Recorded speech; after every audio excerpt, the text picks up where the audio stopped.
Hello. And welcome to my English class. Today we will learn how to use the simple future tense in English. Let's get started.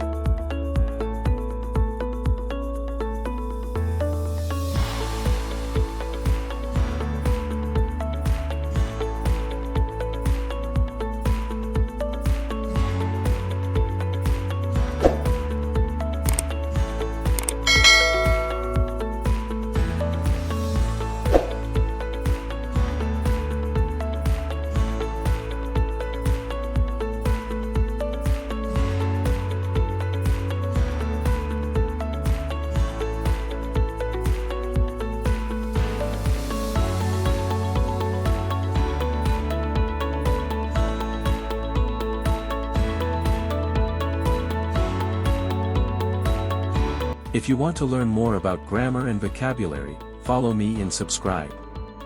Thanks for watching.